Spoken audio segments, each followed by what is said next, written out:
আবুল সরকার, এই যে বাউল আবুল সরকার আল্লাহর বিরুদ্ধে কথা বলেছে। সে আবুল সরকারের বিরুদ্ধে আমাদের গরম হওয়ার দরকার আছে না নাই? 90% মুসলমানের দেশে আউল বাউলের পক্ষ যারা নিবে তাদেরকে মুসলমানেরা বয়কট করা লাগবে। ধরে কোন কথা ঠিক কিনা? কথা বলেন ঠিক?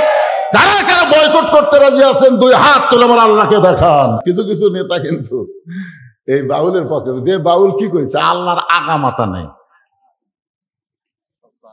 আরো খারাপ। এই যে ভাই বলতেছে শব্দ আরো খারাপ, মানে আপনাকে সামনে আমি বলার সাহসই পাচ্ছি।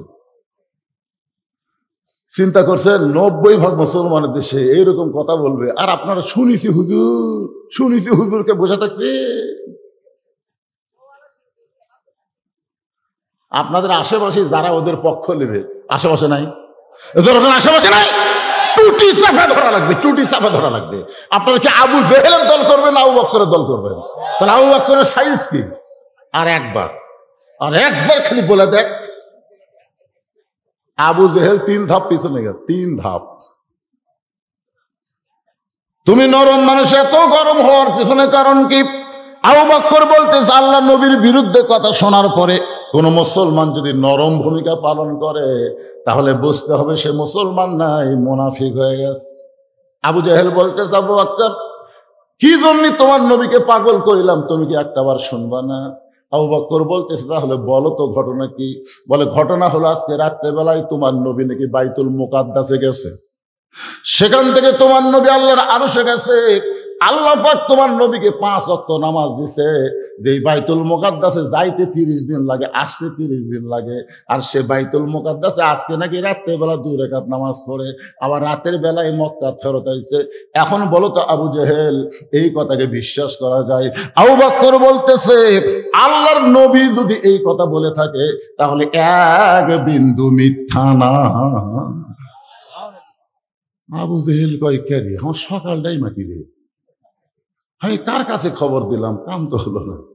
আপনার বলেন তো, আল্লামা সাইদি হুজুরকে যে হাসিনা বারবার রাজাকার করছে, যুদ্ধাপরাধী করছে, বাংলার মুসলমানকে বিশ্বাস করছে? কথা বলেন, বিশ্বাস করছে? বিশ্বাস কিন্তু করেনি। আমার 5 ফেরে একজন আমাকে এসে বলতে যে হুজুর যতই ওয়াজ করেন হুজুর, ফাঁসির থেকে বাঁচাবার পারবেন না। আমি বললাম কে রে ভাই, কার ফাঁসি? আপনি জানেন না আল্লামা সাইদিকে ফাঁসি দিবে হুজুর, আপনি জানেন না? আর কথা শুনে আমার কলজা তাকাত লাগলো। আল্লাহ কোরআনে বলছে উদউ ইলা সাবিলি রাব্বিকা বিল হিকমা, হিকমতের সাথে হক কথা বলা লাগবে, সত্য কথা বলা লাগবে, দাওয়াত দেওয়া লাগবে। আমি আস্তে করে হাত ধরে বললাম চা খাবার যাই। ওই চিন্তা করতে দেখে আমি আর বড় হুজুরের বিরুদ্ধে করলাম, ই আবার চা খেলাবি? আর হাত ধরে দেয় বলতে ভাই চা আমাকে 2 কাপ দে। বলে হুজুর 2 কাপ কেন? বলে তোর 2টা আমার 1টা। ওই যখন 1 কাপ খাচ্ছে তখন আমি বলতেছি আল্লামা সাইদির ফাঁসি হবে এই চিন্তা তোর মাথার, কিন্তু তোর যে মৃত্যু হবে, যেই কছে তোর মৃত্যু হবে চমকে উঠলি কেন? ফাঁসির তারিখ আছে পাগলা, মরার কিন্তু তারিখ নাই। ধরে কোন কথা ঠিক কিনা? আপনারা বলেন তো ফাঁসির তারিখ আছে না নাই? যে অমুক তারিখে রাত 12টায় ফাঁসি দেওয়া হবে, ফাঁসির আগে কোরআন শরীফ পড়বি, নামাজ পড়বি, জিকির করবি, তওবা করবি, ফাঁসির দড়ি যখন গলাত দিবি তখন কি হরে কৃষ্ণ হরে রাম কবি, লা ইলাহা ইল্লাল্লাহ মুহাম্মদ রাসূলুল্লাহ বলতে বলতে তার ফাঁসি কার্যকর হয়ে যাবে। আল্লাহ রাসূল বলেছেন কোন ব্যক্তি যদি সারা জীবন পাপ করে আর মৃত্যুর সময় কলেমা তাইয়্যিবা তেলাওয়াত করতে করতে জপতে যদি তার মৃত্যু হয়, শুধু তার জবানে কলেমা তাইয়্যিবা জারি থাকার কারণে আল্লাহ তার জীবনের সব গুনাহ মাফ করে দেয়। এখন বলতেছি তুই যে মরবি যে কোনো সময়, তুই কি কলমা কর গ্যারান্টি আছে? তখন সাথ হয়ে বলতে হুজুর আমার তো কলমার কোনো গ্যারান্টি নেই। আমি বললাম তাহলে সাধারণ মরা ভালো না ফাঁসি ভালো? আমি বলতেছি এই দিক দিয়ে চিন্তা করলে তো ফাঁসি ভালো। আমি বললাম তাহলে চা খেয়ে যা, ওই বেড়াবে বলতেছে কার কাছে কি গল্প দিলাম রে, কাম হলো না রে। হযরত আবু বকর এক দৌড় মারলেন, দৌড় মেরে দেখে কাবার পাশে নবী হেলান দিয়ে কাঁদতেছে। আবু বকরের মাথার পাগড়ি দিয়ে নবীর চোখের পানি মুছে দিয়ে বলেন ইয়া রাসূলুল্লাহ, আজকে আবার জীবনের সবচাইতে খুশির দিন, আজকে রাত্রে বেলায় নাকি আপনি বাইতুল মুকাদ্দাসে গেছিলেন। ওগো আল্লাহর নবী, বাইতুল মুকাদ্দাসে নাকি 2 রাকাত নামাজের ইমামতি করেছেন, সেখান থেকে আল্লাহর আরশে গেছেন, আল্লাহ পাক আপনাকে 5 ওয়াক্ত নামাজ দিয়েছে। নবী কান্দের বেলা, আবু বকর এই গল্প তোমার কাছে কে শোনালো? আবু বকর বলতে সকালবেলা আবু জেহেল আমার দরজায় গিয়ে খবর দিল। রাসূল বলে, আবু বকর তোমার কি বিশ্বাস হয়? আবু বকর নবীর কপালে চুমা দিয়ে বলতেছে, এক বিন্দু মিথ্যা নয়, এক বিন্দু মিথ্যা নয়। নবী খুশি হয়ে বলে, আবু বকর আবু জেহেল কথা শোনার পরে বলে, সে মিথ্যা, আপনি যা বলবেন তাই সত্য, আপনি কোনোদিন মিথ্যা বলতে পারেন না, আপনি যে সত্য এ ব্যাপারে কোনো সন্দেহ। নবীকে সাহাবেরা সত্য, সাদেক সাদেক সত্যবাদী বিশ্বাস করতে। সুবহানাল্লাহ কন না কেন? এক ইহুদি এসে নবীর হাত ধরে বলতেছে, আপনার থেকে 100টা টাকা পাই, মনে আছে? আপনার থেকে আমি 100টা টাকা পাই, আপনার মনে আছে? রাসূল বলতেছে, ভাই আজ থেকে কয়েকদিন আগে আপনাকে ওই টাকা আমি পরিশোধ করছি, আপনার হয়তো মনে নাই। ইহুদি বলতেছে, না, আপনি যে টাকা পরিশোধ করছেন তার কোনো সাক্ষী আছে? রাসূল বলতেছে, না রে, তুমি আর আমি ছাড়া তো কেউ নেই। ইহুদি বলতেছে, তা আপনি আমার টাকা দেননি, টাকা আবার দেন। এই কথা ইহুদি যখন নবীকে বলছে, এমন সময় এক সাহাবী এসে বলতেছে, আল্লাহর নবী যে তোমাকে 100 টাকা দিছে, আমি সাক্ষী, আমি সাক্ষী, আমার সামনেই দিছে। ইহুদি মারছে দৌড়। নবী বলতেছে, কেরে পাগলা, আমি ওকে যখন টাকা দিছিলাম তখন তো কেউ ছিল না, তুই দেশে বললে আমি সাক্ষী। বলে, ওকে আল্লাহর নবী, আপনি যেদিন বলেছেন আশহাদু আল্লা ইলাহা ইল্লাল্লাহ, আপনি বলেন তো আমি কি আল্লাহ দেখছি? না, তুমি তো আল্লাহ দেখো না। তা আপনার কথা শুনে না দেখে আল্লাহকে যদি সাক্ষী দিবার পারি, আপনি ইহুদিকে টাকা দিচ্ছেন, এই কথা বলার পরে আমি কেমনে না দেখা থাকতে পারি? আমিও তো দেখেছি। সুবহানাল্লাহ বলেন না কেন? প্রত্যেকটা সাহাবীরা নবীকে এত বড় সত্যবাদী বিশ্বাস করত। আল্লাহ নবী মুচকে মুচকে হেসে আর বলে, আল্লাহ যে আবু বকর আমাকে সাদেক সাদেক বলে বিশ্বাস করে, আমি যা বলে যে সব সত্য, আমি নবী, তাকে কি দিব? আল্লাহ বলে, হাবিব, আমি আল্লাহ তাআলা সিদ্দিক ডিগ্রি তারে দিয়া দিলাম। চারিদিক থেকে সাহাবীরা এসে নবীর সামনে বসে বলতেছে, ওগো আল্লাহর নবী, আজকে রাত্রেবেলায় নাকি আপনি আল্লাহর আরশে গেছিলেন, আল্লাহ পাক আপনাকে 5 ওয়াক্ত নামাজ দিয়েছে। হুজুর, এই 5 ওয়াক্ত নামাজ কিভাবে আমাদের পড়তে হবে? 5 ওয়াক্ত নামাজ কেমন? এই সম্পর্কে যদি আমাদের একটু বলেন। রাসূল বললেন, তোমরা বসো।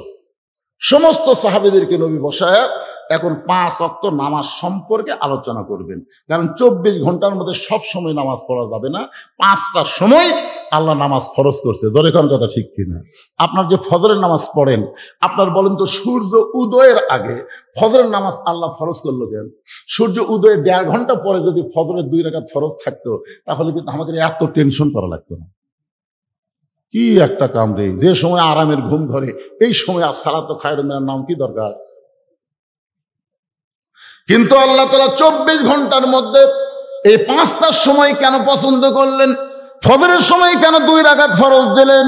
সূর্য যখন পশ্চিম থেকে হেলে গেল, এমন সময় আল্লাহ 4 রাকাত জোহর ফরজ দিলেন। সূর্যের পাওয়ার যখন কমে গেল, এমন সময় আল্লাহ 4 রাকাত আসরের ফরজ দিলেন। এইমাত্র সূর্য অস্ত গেছে, সবচাইতে অল্প সময়ের মধ্যে যে নামাজ পড়া লাগবে, এই 3 রাকাত ফরজ মাগরিব নামাজ আল্লাহ কেন দিল? রাতটা যখন একটু গাঢ় হয়ে গেল, এমন সময় 4 রাকাত এশার ফরজ আল্লাহ কেন দিল? যারা নামাজ আদায় করি তাদের জানার দরকার আছে না নাই? আপনারা কি জানেন? সমস্ত সাহাবীরা ঘিরে ধরে বলতেন, হুজুর, এই 5 ওয়াক্ত নামাজ আল্লাহ কেন দিল, কিভাবে দিল, এগুলা আদায় করলে আমাদের লাভ কি? যদি মেহেরবানি করে একটু বলতেন। আল্লাহ রাসূল বললেন, তাহলে তোমরা সবাই বসো, আমি এখন তোমাদের সামনে নামাজের গুরুত্ব নিয়ে আলোচনা করতেছি। নবী নামাজের গুরুত্ব নিয়ে আলোচনা করবেন, সাহাবীরা শুনবেন। রাসূল বললেন, শুধু শুনলে হবে না, সামিনা ওয়া তাআনা, শুনতে হবে আমল করার নিয়তে। এখন 5 ওয়াক্ত নামাজের উপরে আলোচনা হবে, আপনারা শুনবেন? কারা কারা শুনবেন? আল্লাহকে একটু হাত দেখান তো দেখি। হাত টান না করে বলেন, হাত নামান। শুধু শুনবো না, আজ থেকে নামাজ ধরবো। আর কথা কয় না। এখানে যুবকেরা, তোমাদের নিয়েই তো চিন্তা, তোমাদের নিয়েই তো চিন্তা। আমাদের বুড়া মানুষের কোনো চিন্তা নাই, কারণ চামড়া ঢিল হলে আল্লাহর সাথে অটোমেটিক মিল হবে। ধরে কোন কথা ঠিক কিনা? চামড়া হচ্ছে ঢিল, আল্লাহর সাথে দিছে মিল। কিন্তু যাদের চামড়া টাইট, চামড়া বারকে টাইট, এরা তো কোনো সময় খেয়াল করে না, খালি খেয়াল করে দাদা বেঁচে আছে, বাপ বেঁচে আছে। আমি তো সিরিয়ালে অনেক পরে রে, আজ এসে কি দাদা বাদ দে আমাকে ধরবে? না না, এরকম কিন্তু চিন্তা যুবকের মধ্যে আছে না নাই? হ্যাঁ, আমার দাদা 100 বছর বেঁচে আছে রে, বাপ যদি 90 বছর, আমি তো 80 বাঁচব। একটা সিরিয়াল নাই।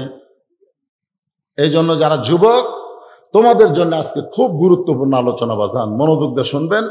আর মা বোনদের জন্য আলোচনা রাখাইছি, উম্মে সালমা কি 3টা শর্ত নবীকে দিলেন, যে 3টা শর্ত পুরো করে হলো নবী উম্মে সালমাকে বিয়ে করবে।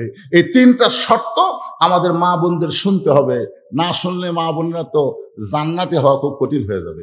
শোনার দরকার আছে না নাই? এখন আসেন, আল্লাহর নবী এখন 5 ওয়াক্ত নামাজ নিয়ে সাহাবীদের সামনে আলোচনা শুরু করছেন। নাহমাদুহু ওয়া নুসাল্লি আলা রাসূলিহিল কারীম। এমন সময় আবু জেহেল গ্রুপ নিয়ে হাজির। নবী কেবল নামাজের ওয়াজ শুরু করবেন, এমন সময় আবু জেহেল গ্রুপ নিয়ে হাজির। সকালবেলা আবু জেহেল একলাই ছিল, এখন আর একলা নাই, আবু জেহেল একটা গ্রুপ নিয়ে আসছে। ওই গ্রুপের হচ্ছে তেলতালা একজন নেতা, তার নাম হলো আবু সুফিয়ান। যেরকম তার নাম কি? আবু সুফিয়ান বলতে, ও মুসলমানের নবী, তোমার কথা তোমার সাহাবেরা বিশ্বাস করে, কিন্তু আমরা বিশ্বাস করি না। দেখেন কথার সাইজ কি। ও মুসলমানের নবী, তোমার কথা তোমার সাহাবেরা বিশ্বাস করে, কিন্তু আমরা বিশ্বাস করি না। আপনার বলেন তো, ওই সাহাবেদের মধ্যে উমর আছে না নাই? কথা কোন আছে না নাই? যদি আবু জেহেল ভুল করে আবু বকরের দরজাত সকালে না যায়, উমরের দরজাত যদি যেত, তাহলে আপনার বলেন তো আবু জেহেলের অবস্থা কি হতো? সব সাইতে নরম দরজাত গেছে, তাই এটা করছে। তাহলে উমরের দরজাত গেলে কোন সাইজ আছিল? তুই একটু খাড়া হতো, তুই একটু খাড়া হ, আমি ঘরের মধ্যে আসি। একটানে তরবারি নিয়ে আবু জেহেলকে 2 টুকরা করে দিত। জোরে কথা কর না কেন ভাই জান? রাসূল বলেছেন, আমার সবচাইতে নরম হলো আবু বকর, সবচাইতে গরম হলো ওমর, সবচাইতে ধনী হলো ওসমান, সবচাইতে জ্ঞানী হলো হযরত আলী। জোরে কোন সুবহানাল্লাহ। আবু সুফিয়ান যখন বলতেছে আপনার কথা মুসলমানেরা বিশ্বাস করে, আমরা বিশ্বাস করি না, সঙ্গে সঙ্গে হযরত ওমর দাঁড়িয়ে বলতেছে, রে কাফেরের বাচ্চারা, তাহলে তোদেরকে এখানে ডাকছে কে? এই কাফেরের বাচ্চারা, এই আমরা নবীর মুখে নামাজের 5 ওয়াক্ত নামাজের কথা শুনবো, তোদেরকে এখানে ডাকলো কে? আল্লাহ রাসূল যদি বলতো, ওমর সকালবেলা আবু জেহেল আমাকে পাগল হয়ে গেছে, এখন আবার গ্রুপ নিয়ে যাচ্ছে, ধর। এই কথা যদি নবী বলতো, আপনার বলেন তো একটা কাপের বাস্ত ওর মধ্যে আলী আছে না নাই? জোরেখান আছে না নাই? তাহলে এখন আল্লাহ নবী কি করলেন দেখেন। আল্লাহ রাসূল বলেন, ওমর এজলেস, এজলেস ওমর, ওমর বসো। যেখানে তোমার নবী নেতার সঙ্গে কথা হচ্ছে, সেখানে তুমি কর্মী হয়ে ডালা কেন? বসো। এরই নাম হলো ইসলাম। আজকে অনেকেই বলতেছে যারা ইসলামী দল করে, এর শক্তি নেই, শক্তি নেই, খালি নেতার হুকুম নেই। ধরে কোন কি নেই? হুকুম দিলে একটা চামচাও দুনিয়ার চলবার পারত না, সবগুলা সাইজ করে দাও। ধরে কথা কর না কেন ভাইজান? ইসলামী আদর্শের যারা নেতা হয়, তারা মানুষকে উস্কানি দেয় না, বরং কর্মীরা উস্কা গেলে তাদেরকে দাবাইয়া দেয়। ধরে কোন কি করে দেয়? আপনার বলেন তো ওমর ফারুক কি হচ্ছে? উস্কা গেছে, খাড়া হচ্ছে। এর উপরে যদি নবী আর একটা বলতো, যা যা যদি বলতো, একটাও বাঁচত। আজও বাংলাদেশে যারা কোরআনের দল করে, মনে করবেন তাদের কর্মী নেই। কথা কন না কেন? না, কিন্তু নেতা খালি বলতেছে বসে থাক, বসে থাক, ধরিস না, আসে মারিয়া থিয়া যায়। তারপরে নেতা কি কয়? ধৈর্য ধর, ইন্নাল্লাহ মা'আস সাবিরিন, ধৈর্য ধর, আগামী ইলেকশনে কাম হবে। ধরে কোন কথা ঠিক কি না? সব দেখা হচ্ছে শেষ। আগামীতে আমরা বাংলাদেশে কিছু একটা দেখতে চাই, দেখার জন্য ধৈর্য ধরার দরকার আছে না নাই? আমার আল্লাহ তাআলা কোরআনে বললেন, ইন্নাল্লাহা মা'আস সাবিরিন,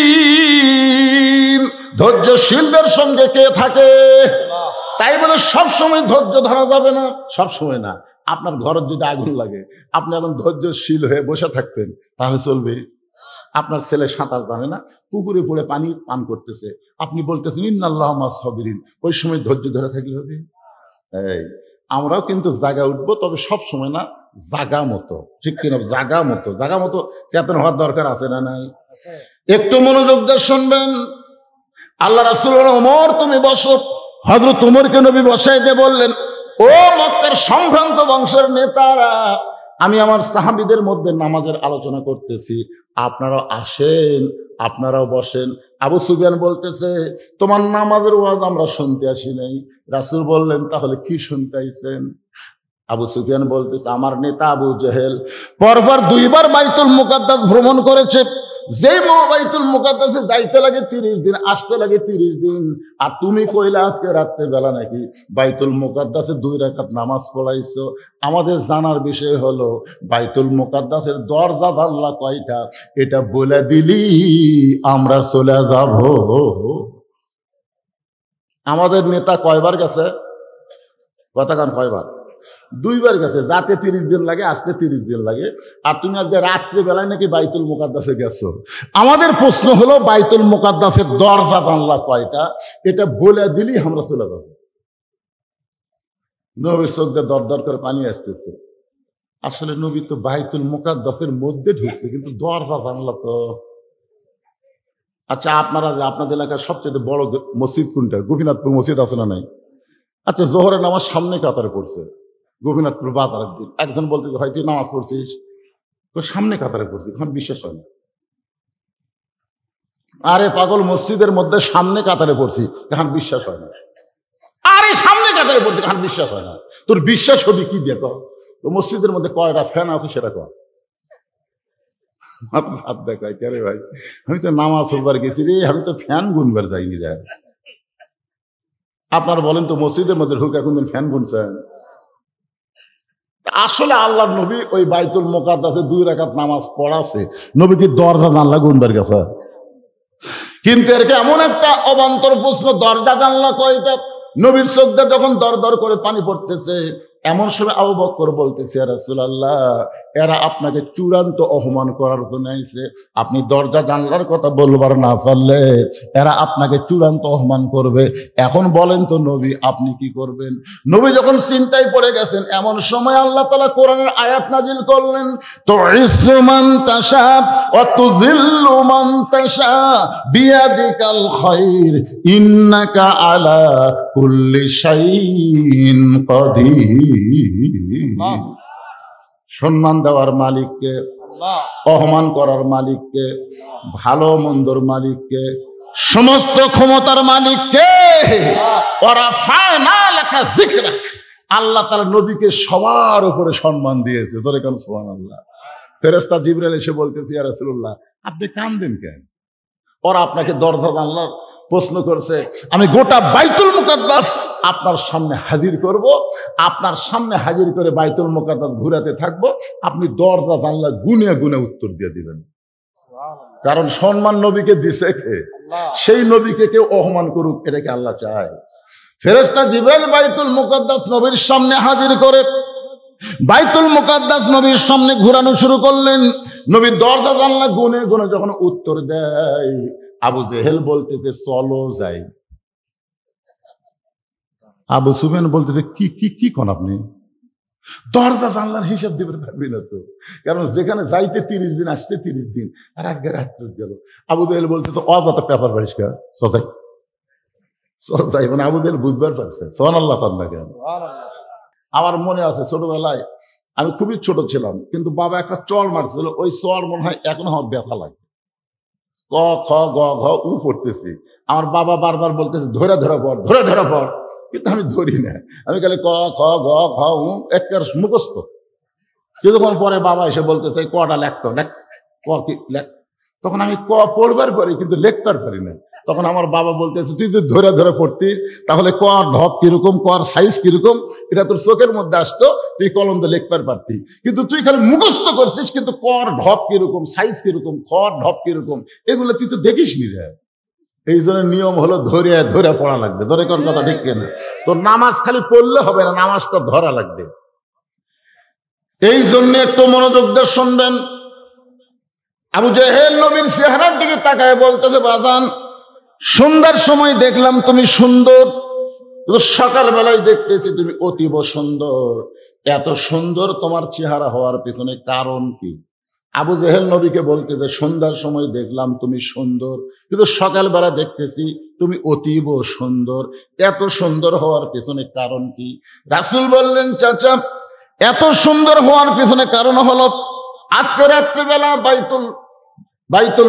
বাইতুল্লাহর পিছনে আমি ঘুমিয়েছিলাম, বাইতুল্লাহর সাইডে কিনারায় আমি ঘুমিয়েছিলাম। ওই ঘুমের মধ্যে ফেরেশতা জিবরাইল আমাকে চেতন করে জমজমের কূপের পানিতে ওযু করার পরে বোরাকের পিঠে করে আমাকে বাইতুল মুকাদ্দাসে নিয়ে গেল। বাইতুল মুকাদ্দাস আমি 2 রাকাত নামাজ পড়ানোর পরে সেখান থেকে বোরাকের পিঠে করে আমাকে 7 আসমান পাড়ি দিয়া আল্লাহর আরশে আমাকে পৌঁছে দিল। আল্লাহর আরশে গিয়ে আল্লাহর সঙ্গে আমার দেখা হলো। আল্লাহ তাআলা খুশি হইয়া আমাকে 5 ওয়াক্ত নামাজ দিল। সেই 5 ওয়াক্ত নামাজ নিয়ে আমি দুনিয়াতে আবার ফিরে এসে ফজরের নামাজ পড়ে আপনার সঙ্গে আমার দেখা হয়েছে। আমার মনে হয় আল্লাহর সঙ্গে মেরাজ করার কারণে আমার চেহারা আপনাকে অতীব সুন্দর লাগতেছে। আপনারা তো সুবহানাল্লাহ বলেন, কিন্তু আবু জেহেল, আপনার বলেন তো এই কথা শোনার পরে আবু জেহেল সুবহানাল্লাহ কবি? আবু জেহেল ছোট কামড় দিয়ে বলতেছে নাউজুবিল্লাহ, এতদিন জানতাম তুমি আধা পাগলা, কিন্তু আজকে তুমি যেই খবর দিলে তুমি তো পুরা পাগল হয়ে গেছো। তুমি যে আমাকে কইলে যে আজকে রাত্রেবেলা বাইতুল মুকাদ্দাসে 2 রাকাত নামাজ পড়াছে, সেখান থেকে আল্লাহর কাছে গেছে, আল্লাহ 5 ওয়াক্ত নামাজ দিছে, আর সেরা লিয়ে ফেরত এসে সকালবেলা আমার সাথে তোমার দেখা হলো। তুমি জানো আমি জীবনে বাইতুল মুকাদ্দাসে 2 বার গেছি, যেখানে চাইতে লাগে 30 দিন, আসতে লাগে 30 দিন, আর তুমি কইলা আজকে রাত্রেবেলায় ওখানে গেছে। এই গাঁজা খুরি গল্প তুমি কেমনে কইলা আমার সামনে? তুমি পাগল হয়ে গেছো। এই কথা বলে আবু জেহেল যখন দৌড় দেয়, পিছন দিক থেকে আল্লাহর নবী ডাক দেয়, বলে ওগো আল্লাহ, ওগো চাচা, আপনি আমাকে পাগল 1000 বার বলেন, 1,00,000 বার বলেন, আমার কোনো সমস্যা, কিন্তু আপনি আমাকে পাগল বলে দৌড় মারতেছেন কোথায়?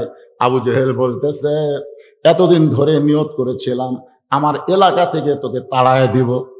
এতদিন আমার নিয়ত ছিল আমার এলাকা থেকে তোকে তাড়ায় দিব, কারণ কিছুদিন হলে আমি দেখতেছি কতগুলা মানুষ এসে আমার বাড়ির দিকে থুতু দেয় আর তোর বাড়ির দিকে সালাম দেয়।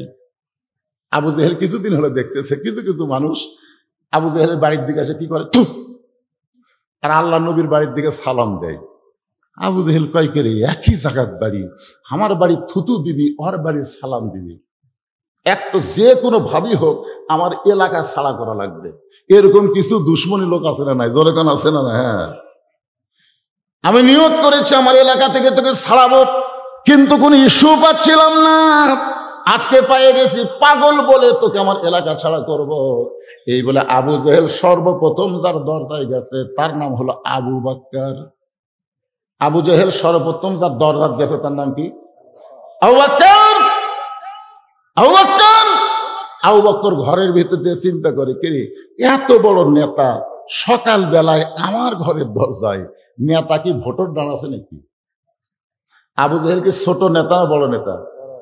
এত বড় নেতা, আমি একটা সাধারণ আবু বকর, আমার বাড়ির দরজায় এসে আমাকে ডাকতেছে, আমার মনে হয় নেতা ভোটর দাঁড়াচ্ছে। আপনারা দেখবেন কিছুদিন পরে বড় বড় নেতা সাধারণ মানুষের দরজায় আসবে কি আসবে না? ভোটের আগে আসে, ভোটের পরে আসে না, বুঝবেন এরা আবু জেহেলের দল। যখন কার দল? ভোটের আগে আসে, কিন্তু ভোটের পরে আর নেতা খুঁজে পাওয়া যায় না। এরকম নেতা আছে না নাই? যখন আছে না নাই? ভোটের আগে ঠিকই আছে। আমি পাশের এক মাহফিলে বলেছিলাম যে নেতা গাড়ি থানা ফকির সালাম দিছে, আসসালাম আলাইকুম চাচা, ফকির খালি চারিদিকে তাকায়, এরকম তার দিকে তাকায়। নেতা বলে কি দেখতেছেন চাচা? বলে কাক সালাম দিলা? বলে আপনার দিলাম, আমি তো ভিক্ষা করে খাই। নেতা বলতে ভোটের আগে আপনিও যা হামুও তাই। আবু বকর দরজা খুলে দেখে আবু জেহেল দাঁড়িয়ে আছে। আবু বকর বলে, নেতাজি এই সকালবেলা আপনি আমার দরজায় কারণ কি? আবু জেহেল বলতেছে, তোমার নবী যে পাগল হয়েছে তুমি কি জানো? আবু জেহেল যেই মাত্র বলেছে তোমার নবী যে পাগল হয়েছে তুমি কি জানো, সঙ্গে সঙ্গে আবু বকর বলে, আবু জেহেল যেই কথা একবার বলেছো ওই কথা যদি আর একবার বলো। আবু বকর রাদিয়াল্লাহু সবচাইতে নরম মানুষ, জোরে কোন কি মানুষ? সেই নরম মানুষ কি বলতেছে, আবু জেহেল যেই কথা একবার বলেছো সেই কথা যদি আর একবার বলো। এটা কি বুঝাচ্ছে? একবার বলেছো আর একবার খালি বলে দেখাই। আবু জেহেল 3 ধাপ পেছনে গেছে। এত নরম মানুষ এত গরম হলো কে? আবু জেহেল বলতেছে, আবু বকর তুমি নরম মানুষ, তুমি এত গরম হলে? আবু বকর বলতেছে, আবু জেহেল আল্লাহ নবীর বিরুদ্ধে কথা বললে কেউ যদি নরম ভূমিকা পালন করে বুঝতে হবে সে মুসলমান নাই, সে মুনাফিক হয়ে গেছে। নবীর বিরুদ্ধে কথা শুনলে আপনার নরম হবেন না গরম হবেন? তাহলে আবুল সরকার, এই যে বাউল আবুল সরকার আল্লাহর বিরুদ্ধে কথা বলেছে, সে আবুল সরকারের বিরুদ্ধে আমাদের গরম হওয়ার দরকার আছে না নাই? 90% মুসলমানের দেশে আউল বাউলের পক্ষ যারা নিবে তাদেরকে মুসলমানেরা বয়কট করা লাগবে। ধরে কোন কথা ঠিক কিনা? কথা বলেন ঠিক? কারা কারা বয়কট করতে রাজি আছেন? দুই হাত তুলে আমার আল্লাহকে দেখান। লিল্লাহে তাকবীর। ফেসবুক দেখেন, ইউটিউব দেখেন, হ্যাঁ কিছু কিছু নেতা কিন্তু এই বাউলের পক্ষে। যে বাউল কি কইছে? আল্লাহর আগা মাথা নেই, আরো খারাপ। এই যে ভাই বলতেছে শব্দ আরো খারাপ, মানে আপনাকে সামনে আমি বলার সাহসই পাচ্ছি। চিন্তা করছেন 90% মুসলমানের দেশে এইরকম কথা বলবে, আর আপনারা শুনিছি হুজুর, শুনিছি হুজুরকে বসে থাকবে। আপনাদের আশেপাশে যারা ওদের পক্ষ নেবে আশেপাশে নাই, যখন আশেপাশে নাই টুটি চাপা ধরা লাগবে, টুটি চাপা ধরা লাগবে। আপনারা কি আবু জেহেলের দল করবেন, আবু বকরের দল করবেন? তাহলে আবু বকরের সাইজ কি? আর একবার খালি বলে দেখ, আবু জেহেল 3 ধাপ পিছনে গেছে, 3 ধাপ। তুমি নরম মানুষ, এত গরম হওয়ার পিছনে কারণ কি? আবু বকর বলতেছে আল্লাহ নবীর বিরুদ্ধে কথা শোনার পরে কোন মুসলমান যদি নরম ভূমিকা পালন করে তাহলে বুঝতে হবে সে মুসলমান নাই, মুনাফিক হয়ে গেছে। আবু জেহেল বলতেছে আবু বকর কি জন্য তোমার নবীকে পাগল কইলাম, তুমি কি একটাবার শুনবা না? আবু বকর বলতেছে তাহলে বলো তো ঘটনা কি? বলে ঘটনা হলো আজকে রাত্রেবেলায় তোমার নবী নাকি বাইতুল মুকাদ্দাসে গেছে, সেখান থেকে তোমার নবী আল্লাহর আরশে গেছে। আল্লাহ পাক তোমার নবীকে 5 ওয়াক্ত নামাজ দিছে, যে বাইতুল মুকাদ্দাসে যাইতে 30 দিন লাগে, আসতে 30 দিন লাগে। আর সে বাইতুল মুকাদ্দাসে আজকে নাকি রাতের বেলা 2 রাকাত নামাজ পড়ে, আবার রাতের বেলায় মক্কা ফেরত আইছে। এখন বলো তো আবু জেহেল এই কথাকে বিশ্বাস করা যায়?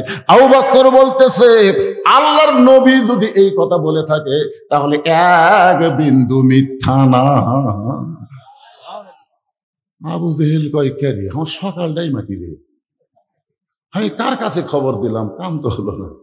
আপনার বলেন তো আল্লামা সাইদি হুজুরকে যে হাসিনা বারবার রাজাকার করছে, যুদ্ধ অপরাধী করছে, বাংলার মুসলমানকে বিশ্বাস করছে? কথা বলেন, বিশ্বাস করছে? বিশ্বাস কিন্তু করেনি। আমার 5 পরে একজন আমাকে এসে বলতে যে হুজুর যতই ওয়াজ করেন হুজুর হাসির থেকে বাঁচাবার পারবেন না। আমি বললাম কে রে ভাই, কার ফাঁসি? আপনি জানেন না আল্লামা সাইদিকে ফাঁসি দিবে হুজুর, আপনি জানেন না? আর কথা শুনে আমার কলজা তাকাত লাগলো। আল্লাহ কোরআনে বলছে উদউ ইলা সাবিলি রাব্বিকা বিল হিকমা, হিকমতের সাথে হক কথা বলা লাগবে, সত্য কথা বলা লাগবে, দাওয়াত দেওয়া লাগবে। আমি আস্তে করে হাত ধরে বললাম চা খাবার যাই। ওই চিন্তা করতে দেখে আমি আর বড় হুজুরের বিরুদ্ধে করলাম, ই আবার চা খেলাবি? আর হাত ধরে দেয় বলতে যে ভাই চা আমাকে 2 কাপ দে। বলে হুজুর 2 কাপ কেন? বলে তোর 2টা আমার 1টা। ওই যখন 1 কাপ খাচ্ছে তখন আমি বলতেছি আল্লামা সাইদির ফাঁসি হবে এই চিন্তা তোর মাথার, কিন্তু তোর যে মৃত্যু হবে, যেই কছে তোর মৃত্যু হবে চমকে উঠছে। চমকে উঠলি কেন? ফাঁসির তারিখ আছে পাগলা, মরার কিন্তু তারিখ নাই। ধরে কোন কথা ঠিক কিনা? আপনারা বলেন তো ফাঁসির তারিখ আছে না নাই? যে অমুক তারিখে রাত 12টায় ফাঁসি দেওয়া হবে, ফাঁসির আগে কোরআন শরীফ পড়বি, নামাজ পড়বি, জিকির করবি, তওবা করবি, ফাঁসির দড়ি যখন গলাত দিবি তখন কি হরে কৃষ্ণ হরে রাম কবি, লা ইলাহা ইল্লাল্লাহ মুহাম্মদ রাসূলুল্লাহ বলতে বলতে তার ফাঁসি কার্যকর হয়ে যাবে। আল্লাহ রাসূল বলেছেন কোন ব্যক্তি যদি সারা জীবন পাপ করে আর মৃত্যুর সময় কলেমা তাইয়্যিবা তেলাওয়াত করতে করতে জপতে জপতে যদি তার মৃত্যু হয়, শুধু তার জবানে কলেমা তাইয়্যিবা জারি থাকার কারণে আল্লাহ তার জীবনের সব গুনাহ মাফ করে দেয়। এখন বলতেছি তুই যে মরবি যে কোনো সময়, তুই কি কলমা কর গ্যারান্টি আছে? তখন সাথ হয়ে বলতে হুজুর আমার তো কলমার কোনো গ্যারান্টি নেই। আমি বললাম তাহলে সাধারণ মরা ভালো না ফাঁসি ভালো? আমি বলতেছি এই দিক দিয়ে চিন্তা করলে তো ফাঁসি ভালো। আমি বললাম তাহলে চা খেয়ে যা, তাহলে চা খেয়ে যা। ওই বেড়াবে বলতেছে কার কাছে কি গল্প দিলাম রে, কাম হলো না রে। হযরত আবু বকর এক দৌড় মারলেন, দৌড় মেরে দেখে কাবার পাশে নবী হেলান দিয়ে কাঁদতেছে। আবু বকরের মাথার পাগড়ি দিয়া নবীর চোখের পানি মুছে দিয়ে বলেন, ইয়া রাসূলুল্লাহ, আজকে আবার জীবনের সবচাইতে খুশির দিন। আজকে রাত্রে বেলায় নাকি আপনি বাইতুল মুকাদ্দাসে গেছিলেন। ওগো আল্লাহর নবী, বাইতুল মুকাদ্দাসে নাকি 2 রাকাত নামাজের ইমামতি করেছেন, সেখান থেকে আল্লাহর আরশে গেছেন, আল্লাহ পাক আপনাকে 5 ওয়াক্ত নামাজ দিয়েছে। নবী কান্দের বেলা, আবু বকর এই গল্প তোমার কাছে কে শোনালো? আবু বকর বলতে, সকালবেলা আবু জেহেল আমার দরজায় গিয়ে খবর দিল। রাসূল বলে, আবু বকর তোমার কি বিশ্বাস হয়? আবু বকর নবীর কপালে চুমা দিয়ে বলতেছে, 1 বিন্দু মিথ্যা নয়, 1 বিন্দু মিথ্যা নয়। নবী খুশি হয়ে বলে, আবু বকর, আবু জেহেল কথা শোনার পরে বলে, সে মিথ্যা, আপনি যা বলবেন তাই সত্য, আপনি কোনোদিন মিথ্যা বলতে পারেন না, আপনি যে সত্য এ ব্যাপারে কোনো সন্দেহ। নবীকে সাহাবীরা সত্য, সাদেক সাদেক সত্যবাদী বিশ্বাস করতে। সুবহানাল্লাহ কন না কেন? এক ইহুদি এসে নবীর হাত ধরে বলতেছে, আপনার থেকে 100টা টাকা পাই, মনে আছে? আপনার থেকে আমি 100টা টাকা পাই, আপনার মনে আছে? রাসূল বলতেছে, ভাই আজ থেকে কয়েকদিন আগে আপনাকে ওই টাকা আমি পরিশোধ করছি, আপনার হয়তো মনে নাই। ইহুদি বলতেছে, না, আপনি যে টাকা পরিশোধ করছেন তার কোনো সাক্ষী আছে? রাসূল বলতেছে, না রে, তুমি আর আমি ছাড়া তো কেউ নেই। ইহুদি বলতেছে, তা আপনি আমার টাকা দেননি, টাকা আবার দেন। এই কথা ইহুদি যখন নবীকে বলছে, এমন সময় এক সাহাবী এসে বলতেছে, আল্লাহর নবী যে তোমাকে 100 টাকা দিছে, আমি সাক্ষী, আমি সাক্ষী, আমার সামনেই দিছে। ইহুদি মারছে দৌড়। নবী বলতেছে, কেরে পাগলা, আমি ওকে যখন টাকা দিছিলাম তখন তো কেউ ছিল না, তুই দেশে বললে আমি সাক্ষী। বলে, ওকে আল্লাহর নবী, আপনি যেদিন বলেছেন আশহাদু আল্লা ইলাহা ইল্লাল্লাহ, আপনি বলেন তো আমি কি আল্লাহ দেখছি? না, তুমি তো আল্লাহ দেখো না। তা আপনার কথা শুনে না দেখে আল্লাহকে যদি সাক্ষী দিবার পারি, আপনি ইহুদিকে টাকা দিচ্ছেন, এই কথা বলার পরে আমি কেমনে না দেখা থাকতে পারি? আমিও তো দেখেছি। সুবহানাল্লাহ বলেন না কেন? প্রত্যেকটা সাহাবীরা নবীকে এত বড় সত্যবাদী বিশ্বাস করত। আল্লাহ নবী মুচকে মুচকে হেসে আর বলে, আল্লাহ, যে আবু বকর আমাকে সাদেক সাদেক বলে বিশ্বাস করে, আমি যা বলে যে সব সত্য, আমি নবী, তাকে কি দিব? আল্লাহ বলে, হাবিব, আমি আল্লাহ তাআলা সিদ্দিক ডিগ্রি তারে দিয়া দিলাম। চারিদিক থেকে সাহাবীরা এসে নবীর সামনে বসে বলতেছে, ওগো আল্লাহর নবী, আজকে রাত্রেবেলায় নাকি আপনি আল্লাহর আরশে গেছিলেন, আল্লাহ পাক আপনাকে 5 ওয়াক্ত নামাজ দিয়েছে। হুজুর, এই 5 ওয়াক্ত নামাজ কিভাবে আমাদের পড়তে হবে? 5 ওয়াক্ত নামাজ কেমন? এই সম্পর্কে যদি আমাদের একটু বলেন। রাসূল বললেন, তোমরা বসো। সমস্ত সাহাবীদেরকে নবী বসায় এখন 5 ওয়াক্ত নামাজ সম্পর্কে আলোচনা করবেন। কারণ 24 ঘন্টার মধ্যে সব সময় নামাজ পড়া যাবে না, 5টা সময় আল্লাহ নামাজ ফরজ করছে। ধরে কোন কথা ঠিক কিনা? আপনার যে ফজরের নামাজ পড়েন, আপনার বলেন তো, সূর্য উদয়ের আগে ফজরের নামাজ আল্লাহ ফরজ করলো কেন? সূর্য উদয়ের 1.5 ঘন্টা পরে যদি ফজরের 2 রাকাত ফরজ থাকতো, তাহলে কিন্তু আমাদের এত টেনশন করা লাগতো না। কি একটা কাম রে, যে সময় আরামের ঘুম ধরে এই সময় আসসালাতু খায়রুম মিনান নাম কি দরকার? কিন্তু আল্লাহ তাআলা 24 ঘন্টার মধ্যে এই 5টার সময় কেন পছন্দ করলেন? ফজরের সময় কেন 2 রাকাত ফরজ দিলেন? সূর্য যখন পশ্চিম থেকে হেলে গেল, এমন সময় আল্লাহ 4 রাকাত জোহর ফরজ দিলেন। সূর্যের পাওয়ার যখন কমে গেল, এমন সময় আল্লাহ 4 রাকাত আসরের ফরজ দিলেন। এইমাত্র সূর্য অস্ত গেছে, সবচাইতে অল্প সময়ের মধ্যে যে নামাজ পড়া লাগবে, এই 3 রাকাত ফরজ মাগরিব নামাজ আল্লাহ কেন দিল? রাতটা যখন একটু গাঢ় হয়ে গেল, এমন সময় 4 রাকাত এশার ফরজ আল্লাহ কেন দিল? যারা নামাজ আদায় করি তাদের জানার দরকার আছে না নাই? আপনারা কি জানেন? সমস্ত সাহাবীরা ঘিরে ধরে বলতে, হুজুর, এই 5 ওয়াক্ত নামাজ আল্লাহ কেন দিল, কিভাবে দিল, এগুলা আদায় করলে আমাদের লাভ কি? যদি মেহেরবানি করে একটু বলতেন। আল্লাহ রাসূল বললেন, তাহলে তোমরা সবাই বসো, আমি এখন তোমাদের সামনে নামাজের গুরুত্ব নিয়ে আলোচনা করতেছি। নবী নামাজের গুরুত্ব নিয়ে আলোচনা করবেন, সাহাবীরা শুনবেন। রাসূল বললেন, শুধু শুনলে হবে না, সামিনা ওয়া তাআনা, শুনতে হবে আমল করার নিয়তে। এখন 5 ওয়াক্ত নামাজের উপরে আলোচনা হবে, আপনারা শুনবেন? কারা কারা শুনবেন? আল্লাহকে একটু হাত দেখান তো দেখি। হাত টান না করে বলেন, হাত নামান। শুধু শুনবো না, আজ থেকে নামাজ ধরবো। আর কথা কয় না। এখানে যুবকেরা, তোমাদের নিয়েই তো চিন্তা, তোমাদের নিয়েই তো চিন্তা। আমাদের বুড়া মানুষের কোনো চিন্তা নাই, কারণ চামড়া ঢিল হলে আল্লাহর সাথে অটোমেটিক মিল হবে। ধরে কোন কথা ঠিক কিনা? চামড়া হচ্ছে ঢিল, আল্লাহর সাথে দিছে মিল। কিন্তু যাদের চামড়া টাইট, চামড়াদারকে টাইট। এরা তো কোনো সময় খেয়াল করে না, খালি খেয়াল করে দাদা বেঁচে আছে, বাপ বেঁচে আছে। আমি তো সিরিয়ালে অনেক পরে রে, আজ এসে কি দাদা বাদ দে আমাকে ধরবে?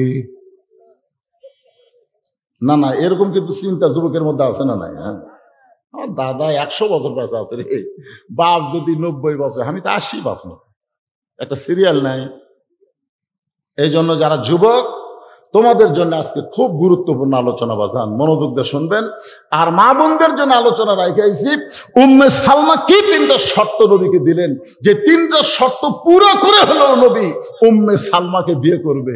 এই 3টা শর্ত আমাদের মা বোনদের শুনতে হবে, না শুনলে মা বোনরা তো জান্নাতে হওয়া খুব কঠিন হয়ে যাবে। শোনার দরকার আছে না নাই? এখন আসেন, আল্লাহর নবী এখন 5 ওয়াক্ত নামাজ নিয়ে সাহাবীদের সামনে আলোচনা শুরু করছেন। নাহমাদুহু ওয়া নুসাল্লি আলা রাসূলিহিল কারীম। এমন সময় আবু জেহেল গ্রুপ নিয়ে হাজির। নবী কেবল নামাজের ওয়াজ শুরু করবেন, এমন সময় আবু জেহেল গ্রুপ নিয়ে হাজির। সকালবেলা আবু জেহেল একলাই ছিল, এখন আর একলা নাই, আবু জেহেল একটা গ্রুপ নিয়ে আসছে। ওই গ্রুপের হচ্ছে তেলতালা একজন নেতা, তার নাম হলো আবু সুফিয়ান। যেরকম তার নাম কি? আবু সুফিয়ান বলতে, ও মুসলমানের নবী, তোমার কথা তোমার সাহাবেরা বিশ্বাস করে, কিন্তু আমরা বিশ্বাস করি না। দেখেন কথার সাইজ কি। ও মুসলমানের নবী, তোমার কথা তোমার সাহাবেরা বিশ্বাস করে, কিন্তু আমরা বিশ্বাস করি না। আপনার বলেন তো, ওই সাহাবেদের মধ্যে উমর আছে না নাই? কথা কোন আছে না নাই? যদি আবু জেহেল ভুল করে আবু বকরের দরজাত সকালে না যায়, উমরের দরজাত যদি যেত, তাহলে আপনার বলেন তো আবু জেহেলের অবস্থা কি হতো? সব চাইতে নরম দরজাত গেছে, তাই এটা করছে। তাহলে উমরের দরজাত গেলে কোন সাইজ আছিল? তুই একটু খাড়া হতো, তুই একটু খাড়া হ, আমি ঘরের মধ্যে আসি। একটানে তরবারি নিয়ে আবু জেহেলকে 2 টুকরা করে দিত। জোরে কথা কর না কেন ভাইজান?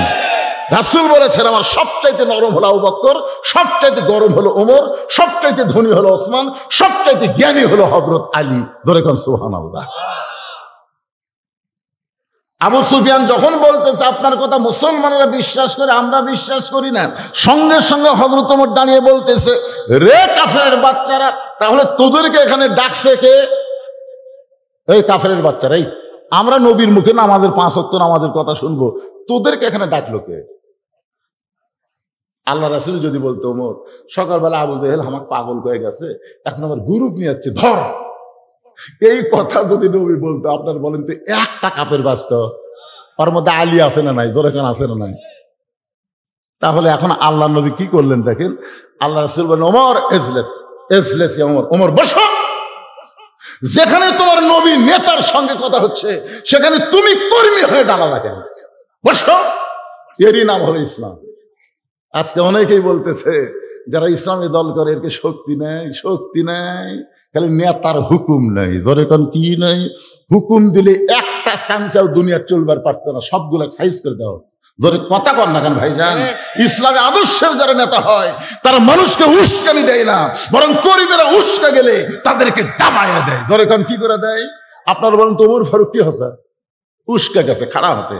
এর উপরে যদি নবী আর একটা বলতো, যা যা যদি বলতো, একটাও বাঁচত। আজও বাংলাদেশে যারা কোরআনের দল করে, মনে করবেন তাদের কর্মী নেই। কথা কন না কেন? নাই। কিন্তু নেতা খালি বলতেছে বসে থাক, বসে থাক, ধরিস না, আসে মারিয়া থিয়া যায়। তারপরে নেতা কি কয়?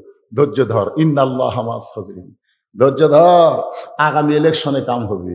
ধরে কোন কথা ঠিক কি না? সব দেখা হচ্ছে শেষ। আগামীতে আমরা বাংলাদেশে কিছু একটা দেখতে চাই, দেখার জন্য ধৈর্য ধরার দরকার আছে না নাই?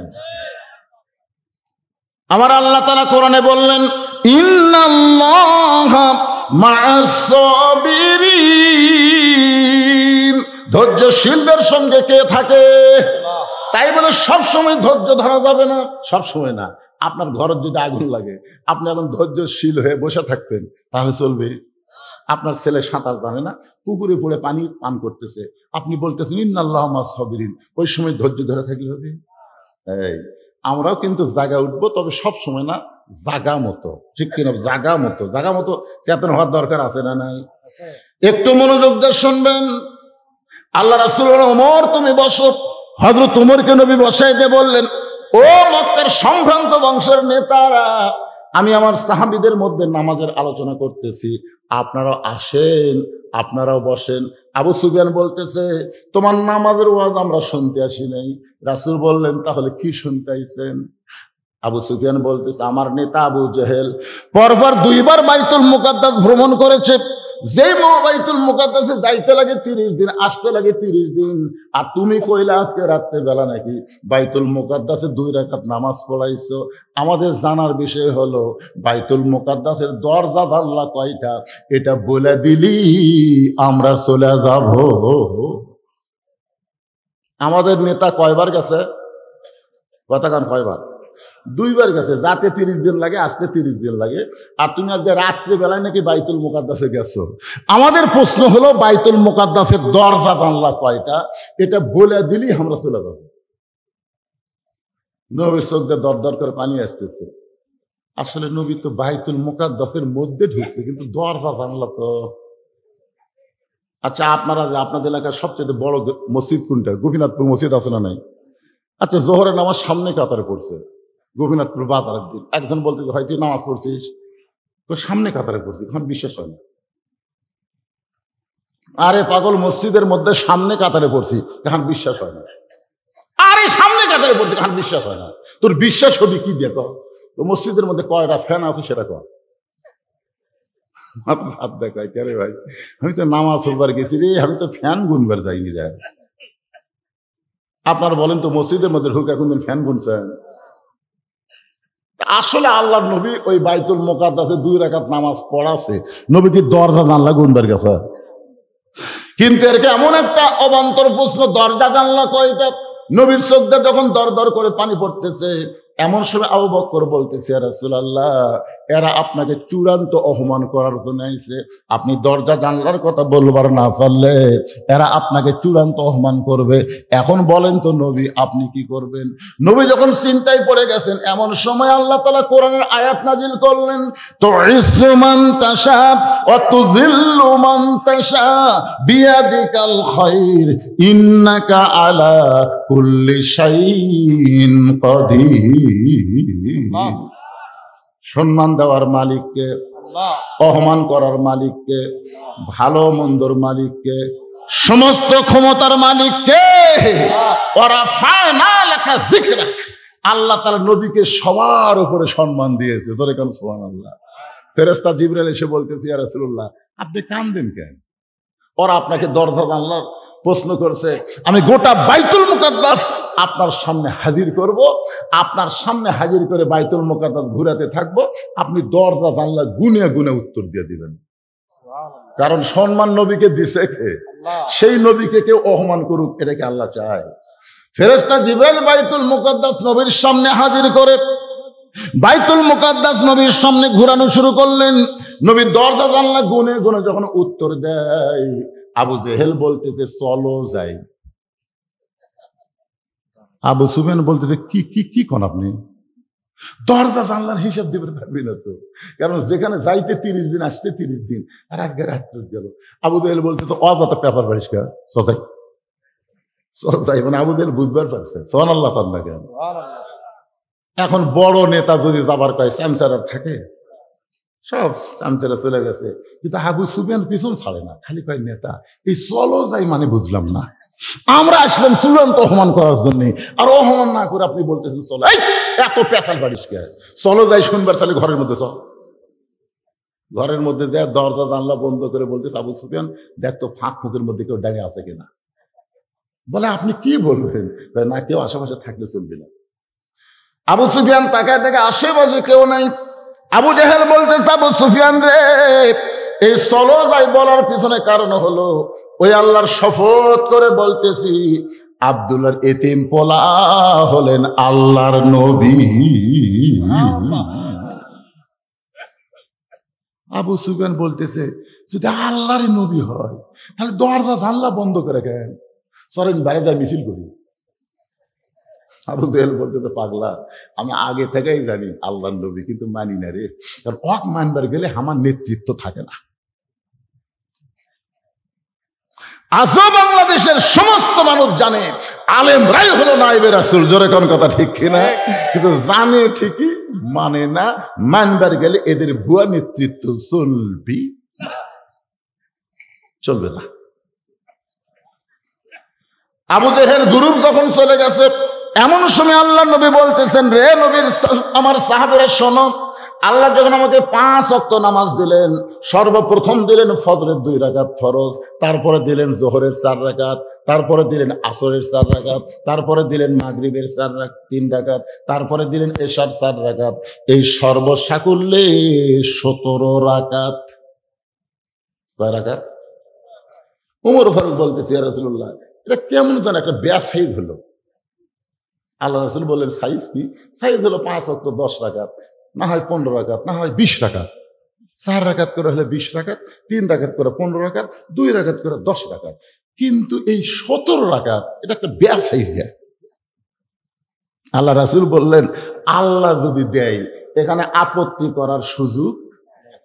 শোনো, ফজরের 2 রাকাত ফরজ দেওয়ার পেছনে কারণ হলো, আমাদের একজন আদি পিতা আদম আলাইহিস সালাম 350 বছর কান্দাকাটির পরে আল্লাহ যখন তার তওবা কবুল করতেছে না, এমন সময় একটা জায়গায় গিয়ে আদম নবীর পা দুইটা আটকে গেল।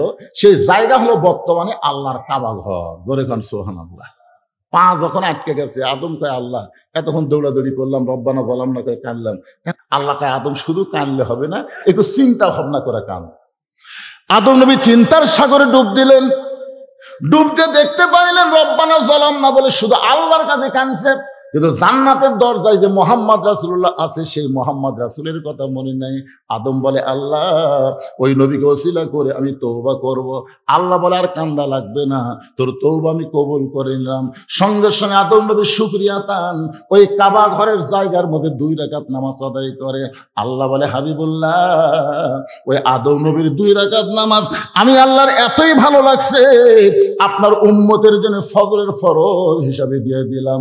আপনার উম্মতেরা ফজরের ফরজ 2 রাকাত যখন জামাতের সঙ্গে আদায় করবে, আদম নবীর সমপরিমাণ সওয়াব আমি আল্লাহ দিয়া দিব। সমস্ত সাহাবীরা বললেন, লিল্লাহি তাকবীর।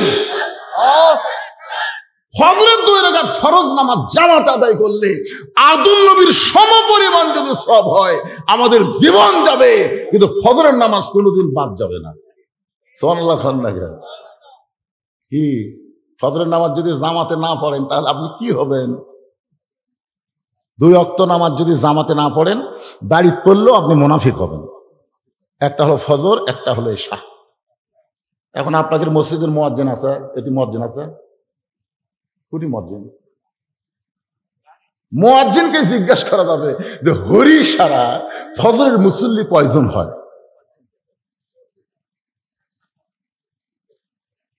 এক কাতার হয়? মাশাআল্লাহ। তাহলে আপনাদের গ্রামে মুসলমান কয় কাতার? কথা কয় না, কয় কাতার? মেয়ে মানুষ বাদে পুরুষ মানুষ মুসলমান হলো 1.5 কাতার। আর 1.5 কাতার বাদে যারা আছে এরা হলো মুনাফিক। এখন সাইড থেকে বলবি, হুজুর যে কঠিন ওয়াজ শুরু করলো রে ভাই। যে আপনারা কিন্তু নামাজের ওয়াজ শুনবার চাচ্ছেন, ধরে কর কথা ঠিক কিনা? এখন না শুনে যদি বাড়ির যান, লিমা তাকুলু মালা তাকুলু, টাটকা মুনাফিক হবেন। ওটা কে উঠলো রে বা, ওটা কে উঠলো রে?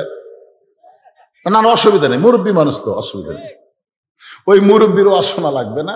ওই মুরব্বীকে আল্লাহ কোনো হিসাব হিসাবই নেই। আল্লাহ বলবে, তোমার বুড়া কালের কোনো হিসাব নাই, শৈশব কালের কোনো হিসাব নাই, তাহলে যৌবন কালের হিসাব দাও। তাহলে বুড়া মানুষের কি দরকার? এবার মন খারাপ করতেছেন? সঙ্গে সঙ্গে সাহাবীরা বললেন, ইয়া রাসূলুল্লাহ, তাহলে যোহরের 4 রাকাত ফরজ নামাজ যদি আমরা জামাতে আদায় করি, আল্লাহ আমাদের কত খুশি হয়ে আমাদের কি দিবে? সঙ্গে সঙ্গে নবী বললেন, সাহাবীরা রে, আমার উপর যেই কিতাব আল্লাহ নাজিল করেছেন, এই কিতাবে একজন বাবা দিয়েছেন, যেই বাবা হলেন মিল্লাতা আবিকুম ইব্রাহিম ওয়া সাম্মাকুমুল মুসলিমিন। আগুনের চুলার উপর আছে, আগুনের চুলার উপরে দড়ি ধরে বাপি টানতেছে। বাপের নাম হলো আজর। ধরে কর, বাপের নাম কি? চড়কের রশি টানতেছে, আর নিচে নমরুদের আগুন খালি দাউ দাউ করে জ্বলতেছে। এমন সময় আল্লাহ বলে, জিবরাইল যাও আমার ইব্রাহিমকে পরীক্ষা করো। জিবরাইল বলতেছে, আল্লাহ এই আগুনের উপর যে তোমার নবী বসে আছে, তার বাবা রশি ধরে টানতেছে, এই সময় কি পরীক্ষা? আল্লাহ বলতেছেন এটাই হবে জাতির পিতার পরীক্ষা। সন্তানের পরীক্ষা পরে, আগে বাপের পরীক্ষা। ধরে কর ঠিক কিনা? ফেরেশতা জিবরাইল এসে বলতেছে, ওকে আল্লাহ নবী ইব্রাহিম, আপনি যদি চান, দেখেন পরীক্ষাটার সাইজ দেখেন, আপনি যদি চান, আল্লাহ আমাকে 600 পাখা দিছে, একটা পাখার বাতাস দেব, আগুনের চুলা সাগরের মধ্যে গিয়ে নিভা যাবে, যদি আপনি চান। আমাদের ইব্রাহিম বললেন, জিবরাইল তওবা কর, তওবা কর। জিবরাইল বলতেছে, তওবা কেন? তওবা কর। তুই যখন বলতেছ আপনি যদি চান, একজন ইব্রাহিম কোনোদিন কোন মাখলুকের কাছে যাবে না। তুইও যা, আমিও তাই। তুই ফেরেশতাও মাখলুক, আমি আদমের সন্তান, আমিও মাখলুক। মাখলুক হয়ে মাখলুকের কাছে চাওয়া জায়েজ নাই। চাইতে যদি হয় তাহলে খালের কাছে চাইতে হবে। হাসবি আল্লাহু নিমাল ওয়াকিল ওয়া নিমাল মাওলা ওয়া নিমান নাসির। ফেরেশতা জিবরাইল বলতেছে, তাহলে আপনি চড়কে বসে কাঁদবেন কেন? আপনি কাঁদতেছেন কেন? আপনার তো আনন্দ থাকার কথা। কারণ নমরুদ আগুনের চুলা জ্বালাতে পারে, কিন্তু নমরুদের হাতে পুরানোর ক্ষমতা নাই। পুরানোর ক্ষমতা কার হাতে? তাহলে আপনি কাঁদতেছেন কেন? ইব্রাহিম বলে, কান্দার কারণ হলো, সন্তান যখন বিপদে পড়ে তখন বাপ আসা সন্তানকে সাহায্য করে বাঁচার জন্য। আর আমি এমন একটা বাপ পাইছি যে আমি বিপদের মধ্যে পড়ছি, আমার বাপ আসে রশি টানতেছে আমাকে আগুনে ফেলে দেওয়ার জন্য। তো বলতেছে এই কারণে কাঁদতেছেন। বলেন না, আমার বাপ তো তাও ভালো, নমরুদের আগুনের চুলার মধ্যে আমার ফেলে দিবে। কিন্তু অনেক বাবা হবে দুনিয়াতে, যেই বাবা তার সন্তানকে জাহান্নামের আগুনে ফেলে দিবে। ফেরেশতা জিবরাইল বলতেছে, কোন সব বাবা? যে বাবারা নিজে একলা নামাজ পড়বি আর বেটা কুত্তা হয়ে ল্যাপের মধ্যে ঘুম পাড়বি। এরকম কিন্তু বাপ আছে না নাই? ধরে আছে, সামনে কাতারে যে নামাজ পড়তেছে, আর বেটা আগে আসলো 3.5 হাত, হজরে আজান শুনে হচ্ছে 2.5 হাত। আগে কিন্তু 3.5 হাত ছিল। আজান শুনবিনের দিকে ল্যাপ দিতে মাথার উপর ল্যাপ দিলে আপনি কি করে পাও বার হচ্ছে, পাও টাইনিয়ে বুকের কাছে থচ্ছে। আপনি বাইরে থেকে মনে করবেন চাউলের বস্তা ঠেকা থচ্ছে, আগাও নাই মাথাও নাই। ল্যাপ টানলে দেখে ল্যাপের ভিতর আর সাইজ, আর সকালবেলা সাইড টিপে কুত্তার সাইজ একই সাইজ। এই হাসিস কে রে পাগলা? যেই বাবা নিজের নামাজ পড়ে আর সন্তান ল্যাপের মধ্যে কুত্তার মতো বেকা হয়ে ঘুম পাড়ে, ওই বাবা কোনোদিন জান্নাতে যাবে না, বরং নিজের সন্তানকেও জাহান্নামে নিয়ে যাওয়ার পায় তারা করতেছে। ধরে কথা কন না কেন ভাইজান? হাজী সাহেব 3 বার হজ করছে, টেকার গরম 3 বার হজ করছে। আর 17 বছরের বেটি হাইল করে কিলকিল করে গোটা হরিসারা ঘুরতেছে। হাজী সাহেব তুমি কেমন হজ করলে? তোমার মেয়ে গোটা পাড়া ঘুরতেছে হাইল করে কিলকিল করে, যুবকেরা খালি মিস কল মারতেছে। আপনি বলেন, যতক্ষণ পর্যন্ত আপনার মেয়ের বিয়ে হয়নি ততক্ষণ পর্যন্ত আপনার দায়িত্ব তাকে পর্দার মধ্যে রাখতে হবে। ঠিক কিনা বলেন? কথা বলেন না ভাইজান? আপনি কেমন মুসলমান যা আপনার মেয়েকে ছোট থেকে আপনি পর্দার শিক্ষা দেওয়ার পারেন নাই? আল্লাহ কোরআনে বলেছেন, অকরনা ফি বুয়ুতিকুন্না ওয়ালা তাবাররুজনা তাবাররুজাল জাহিলিয়াতিল উলা। আল্লাহু আকবার। কিছুক্ষণ পরে যখন সড়কে মারছে টান, ইব্রাহিম নবী আগুনের মধ্যে পড়ছে। কুলনা ইয়া নারু কুনি বারদান ওয়া সালামান আলা ইব্রাহিম। আগুন যখন শান্তির বাগান হয়ে যায়, ইব্রাহিম নবী আল্লাহর শুকরিয়া আদায় করার জন্য এক নিয়তে 4 রাকাত নামাজ পড়ে। আল্লাহ বলে, হাবিবুল্লাহ, ওই আগুনের চুলার মধ্যে ইব্রাহিম নবীর 4 রাকাত নামাজ আমি আল্লাহর এতই ভালো লাগছে, আপনার উম্মতের জন্য জোহরের 4 রাকাত হিসাবে দিয়ে দিলাম। আপনার উম্মতেরা জোহরের 4 রাকাত নামাজ যখন জামাতে আদায় করবে, ইব্রাহিম নবীর সমপরিমাণ সওয়াব আমি আল্লাহ দিয়া দিব।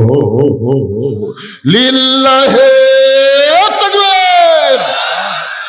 সমস্ত সাহাবীরা বলতেছে, ইয়া রাসূলুল্লাহ, যোহরের 4 রাকাত নামাজ জামাতে পড়লে ইব্রাহিম নবীর সমপরিমাণ সওয়াব যদি পাওয়া যায়, যতদিন জীবন থাকবে, জীবন থাকতে যোহরের নামাজ কোনোদিন বাদ দিব। সাহাবীরা তো সেই উৎসাহ বলতে, হুজুর তাহলে আসরের সাইডের ফরজ করলে আমাকে লাভ কি? আল্লাহ রাসূল বললেন, আল্লাহ আমার উপর যেই কোরআন নাজিল করেছে, এই কোরআনের মধ্যে সবচেয়ে বেশিবার যেই নবীকে নিয়ে আলোচনা করেছে, এই নবীর নাম হলো মুসা কালিমুল্লাহ। কি? এ কোরআন শরীফ আপনারা পড়ছেন? এ কোরআনের মধ্যে সবচাইতে বেশি যেই নবীকে নিয়ে আলোচনা হয়েছে, এই নবীর নাম কি? সবাই জবান করে বলে, একবার বলে সোয়াব হবি না। জোরে কর মুসা কালিমুল্লাহ বলে সোয়াব হবি না পাপ হবে? জোরে বলেন মুসা কালিমুল্লাহ। মাঝে মধ্যে তুর পর্বতে যাইতেন, আসরের 4 রাকাত ফরজ নামাজ কেমনে পড়লে সওয়াব কি সেটা বোঝানোর জন্য বলতেছি। মাঝে মধ্যে মুসা নবী কোথায় যেতেন? তুর পর্বতে যাইতেন। একদিন মুসা নবী দাঁড়ায় আছে তুর পর্বতে। আল্লাহ ডাকতে বলে, মুসা তোমার খবর কি? মুসা বলতেছে আলহামদুলিল্লাহ। কিছুক্ষণ পরে মুসা বলতেছে, আল্লাহ আপনার খবর কি? কি মনে করেন মুসা কেমন আছে আল্লাহ যদি জানবার চাই, তাহলে মুসার জানা দরকার আছে না নাই? বলতেছে, আল্লাহ আপনি কেমন আছেন? আপনাকে হরিসারা আল্লাহর খবর কি? আপনাকে এই গ্রামত। ওটা কার বাড়ি ভাই? ওটা আমার বড় ভাইয়ের, ওটা আমার ছোট ভাই, আর এটা আমার বাড়ি হুজুর। এর সামনে যা জমি দেখতেছেন এই লাইনে অন্য কারো জমি নেই। এই সাইডে যা দেখতেছেন আমার বাপ সফার, এলাকায় পাও দিবি এমন মরদ কেউ নেই। তো সবই যদি তোমাকে হয় আল্লাহ, তখন বলতে আল্লাহটা দেখতে গেলে 2 মিনিট হাঁটা লাগবে হুজুর। মসজিদের কাছে গিয়ে বলতেছে, এখানেও আল্লাহ কিছু ছিল না, আমার চাচা দয়া করে আল্লাহ 10 শতক দিছে, আর আমরা টাকা পয়সা দিয়ে আল্লাহ ঘর বানা দিছি। ফেরেশতারা বলতেছে, আল্লাহ এই দেশের নাম কি? যেই দেশে তোমার কিছুই নাই, আর চাচা দিলে তোমার জায়গা হয়, আর এরা টাকা দিয়ে ঘর বানা দেয়, এই দেশের নাম কি? আল্লাহ বলে, এই দেশের নাম হলো বাংলাদেশ। ওই দেশে আমি আল্লাহর চাইতে গরিব কেউ নাই রে। কি আল্লাহ বলে, মুসা আমি আল্লাহ কেমন আছি যদি জানবার চাও, ইযহাব ইলা ফিরাউন ইন্নাহু তাগা। আল্লাহু আকবার। আল্লাহ কেমন আছে জানবার মুসা নবী ফেরাউনের কাছে গেছে। তাদেরকে ফেরাউন এরকম একটা সিংহাসন, বিশাল একটা সিংহাসনে বসে ফেরাউন জিকির করতেছে, আনা রব্বুকুমুল আলা, আনা রব্বুকুমুল আলা। আপনারা বলেন তো, এখনই মুসা নবী তুর পর্বতে কার সাথে কথা বলছে? আর এখনই যাই দেখে একজন নিজে আল্লাহর দাবি করতেছে, আনা রব্বুকুমুল আলা, মানে আমি সব চাইতে বড় আল্লাহ। আপনারা বলেন তো, মুসা নবীর হাতত জোর আছে না নাই? খালি হাত চুলকেই। এখন আল্লাহর সাথে কথা কয়ে আসলাম, আর এই বেটা আল্লাহর দাবি করতেছে। এই জন্য তো আল্লাহ রাগ করছে, আমার দুনিয়ায় আমার দাবি করে, আমি আল্লাহ কেমন আছি দেখবার যা। ইন্নাহু তাগা, তাগা মানে কি? সীমা লঙ্ঘন করছে। মুসা হাত চুলকাচ্ছে, আল্লাহ বুঝবার পারছে তার হাতের চরটা আজরাইলের চোখের মুনি উল্টে গেছে। সুবহানাল্লাহ। আল্লাহ বলেন, উদউ ইলা সাবিলি রাব্বিকা বিল হিকমা। মুসা রে, শক্তি দিয়া কাম হবে না, আমি আল্লাহর দাওয়াত দিবার গেলে হিকমতের সঙ্গে দেওয়া লাগবে। এবার মুসা বলতেছে, লা ইলাহা ইল্লাল্লাহু মুসা কালিমুল্লাহ। সঙ্গে সঙ্গে ফেরাউন সিংহাসন থেকে দাঁড়িয়ে গেছে। মুসা, তোর আল্লাহর জিকির করবার চাইলে তোর আল্লাহর জায়গা যা, আমার রাজত্বের মধ্যে তোর আল্লাহর জিকির চলবে না। যেমন আপনাদের এমপি স্বপন শুরু করছিল, আমাকে বলেছিল আমার 3 থানার মধ্যে বদরুশি চলবি না। আমি কিন্তু হরিসারা প্রতি বছর আসতাম। ধরে কথা কন না কেন হয়ে যান আশেপাশে আপনাদের এইবারে এত ওয়াজ বেশি হওয়ার কারণ কি? ওই 15 বছরের কাজা তুলতেছে, বুঝেছেন না? কি কথা, স্বপন কয় আমি থাকতে আমার এলাকার বদরুশি ঢুকতি? এটা আলী মাহমুদপুর, ওই যে 12 ইল, এগুলা সব বিজ্ঞাপন সাথে গেট ফেট করেছিল। তারপর আমার বলে, হুজুর কান্দিস কে বাবা, আপনি চলবে। স্বপন কাছে বদরুশি ঢুকতে পারবি না, ওর বাপের বলে দিয়ে, বাপের আসতে কুটি রে, আসতে বললে শুধু আজ করতেছে। অহংকার করিস না, অহংকারে হলো পতনের লক্ষণ। জোরে বলেন কথা ঠিক কিনা? আজকে অনেকে অহংকার করতেছে, অনেকে অহংকার করে কথা কয়। অহংকার করবেন না ভাইজান। অহংকারের একমাত্র মালিককে। আরো জোরে। ফেরাউন বলে, মুসা তোর আল্লাহর জিকির যদি করবার চাস, তোর আল্লাহর জায়গা যা, আমার রাজত্বের মধ্যে তোর আল্লাহর জিকির চলবে না। সঙ্গে সঙ্গে মুসা বলতে, ফেরাউন তাহলে বাঁটিয়ে দে, বাঁটিয়ে দে, তোর কতটুকু আল্লাহর কতটুকু বাঁটিয়ে দে। সঙ্গে সঙ্গে ফেরাউন বলতেছেন, ধর, এই বাচ্চার কয়েক ধর। মুসা বলতেছে, আল্লাহ ফেরাউন আমাকে ধরবার, আমি কি করব? আল্লাহ বলতেছে, মার দৌড়। মুসা বলতেছে, আল্লাহ জনগণ কিন্তু খারাপ কবি, জনগণ কবি মুসা ফেরাউনের ভয়ে দৌড় দিচ্ছে। আল্লাহ বলতেছে, মুসা জাগা মতো ধরা লাগবি, এটি ধরা লাভ নেই। মুসাকে আল্লাহ কোথায় ধরবেন? বলে জাগা মতো। ধরে কারণ কি মতো? আল্লাহ কিন্তু ধরে না, ধরলে আর হাসিনা ছাড়ে না। ধরে কোন কথা ঠিক ছিল। এই শালা একটা লেডি ফেরাউন, ধরে কোন কি ফেরাউনে আসে এর চাল চলন কথাবার্তা। 41 সালের আমাকে নামাইকে 24 সালের 5ই আগস্ট পার হওয়ার পারি না, এর আবার অহংকার করে কথা বলে। ফেরাউন যখন দেখতেছে মুসা দৌড়ায়, ফেরাউন আনন্দ নিয়ে বলতেছে চলো আমরা ধাবড়াই। ফেরাউন তার গ্রুপ নিয়ে মুসা নবীকে ধাবার দেয়, মুসা খালি সামনে যায়। মুসা বলতেছে আল্লাহর কদ্দূর দৌড়াবো? বলে জাগা মতো যা। এমন একটা জায়গায় মুসা নবী ব্রেক করেছে, সামনে হলো সাগর। ব্রেক করার পরে দেখে 3 দিকে ফেরাউন সৈন্য লাঠি সোটা নিয়ে দাঁড়ায় আছে। মুসা বলতেছে আল্লাহ এখন কি করব? মুসা বলতেছে দাঁড়ায় যাও। মুসা যখন দাঁড়িয়ে গেছে, ফেরাউন অহংকার করে বলতেছে মুসা রে, তোর আর পলানোর কোনো জায়গা নাই। আমরা 3 দিকে হলাম ভারত, একদিকে হলো সাগর। বাংলাদেশের 3 দিকে কি কথা হয় না? সেদিন ফরাত মাজার কি কথা, এই তৌহিদি জনতা বাউল আবুল সরকারকে জেলের মধ্যে ঢুকে তার সাঙ্গভঙ্গ মারতেছে। যদি ভারত একবার খেপে ওঠে, এদের পালানোর কোনো জায়গা হবে না। আমাকে বলে পালানোর জায়গা নাই, একদিকে আমরা পলাবার থামো, সেই দিকে যায় দেখে বঙ্গোপসাগর। তাহলে কোন দিকে থামো? আপনারা বলেন তো, মুসা নবীর সামনে কি সাগর, আর 3 দিকে ফেরাউন লাঠি সোটা নিয়ে দাঁড়ায় আছে। আল্লাহ বলে মুসা নাসরুম মিনাল্লাহি ওয়া ফাতহুন করিব ওয়াবাশশিরিল মুমিনিন। তোমার হাতে লাঠি আছে, বাড়ি মারো। মুসা বলতেছে আল্লাহ ওদের হাতে হাজার হাজার লাঠি, আর আমার এক লাঠি দিয়ে আমি কি বাড়ি মারবো? আল্লাহ বলে মুসা রে, সাগরে একটা বাড়ি মারো। মুসা যেই সাগরকে বাড়ি মারে, আল্লাহ 12টা রাস্তা করে দেয়। মুসা নবী তার সঙ্গীদেরকে নিয়ে সবচাইতে বড় রাস্তায় আল্লাহর শুকরিয়া 4 রাকাত নামাজ আদায় করে। ওই সাগরের তলদেশে মুসা নবী 4 রাকাত নামাজ আদায় করার পরে আল্লাহর এতই ভালো লাগছে, আল্লাহ বলে হাবিব ওই মুসা নবীর 4 রাকাত নামাজ আপনার উম্মতের আসরের নামাজ হিসাবে আমি দিয়ে দিলাম। আপনার উম্মতের আসরের 4 রাকাত নামাজ যদি জামাতের সঙ্গে আদায় করে, আমি আল্লাহ মুসা নবীর সমপরিমাণ সওয়াব আপনার উম্মতকে দিয়া দিব। লিল্লাহি সমস্ত সাহাবীরা বলে ইয়া রাসূলুল্লাহ, আসরের 4 রাকাত নামাজ জামাত আদায় করলে মুসা নবীর সমপরিমাণ যদি সওয়াব পাওয়া যায়, আমাদের জীবন চলে যাবে, কিন্তু জীবন থেকে আসরের নামাজ কোনোদিন বাদ দিব না। ওগো আল্লাহর নবী, এই যে মাগরিবের 3 রাকাত, এতক্ষণ পর্যন্ত আমরা জোরের মধ্যে আছি। জোরে কার মধ্যে? জোর বোঝে না। ফজরের 2 রাকাত কি? আসরের 4 রাকাত, জোহরের 4 রাকাত। এখন যে নামাজ আসতেছে এটা কি? এই বেজোড়ের নামাজ। কিন্তু মেয়ে মানুষের ওয়াজ খুব খেয়াল করবেন। আমার মায়েরা তারা বসে আছেন, এরা খালি উম্মে সালমার ওয়াজ শোনার জন্য চিন্তা করছে যে হুজুর কখন ধরবি। মায়েরা শোনেন, এই যে মাগরিবের 3 রাকাত ফরজ নামাজ, এই নামাজ আমরা পাইছি কোরআনে। আল্লাহ তাআলা এমন একজন নবীর কথা বলেছেন, যে নবীর নাম হলো ইয়াকুব নবী। ধরে বলেন কি নবী? যারা পারেন, এই ছেলে না পারলে গুনগুন করবা।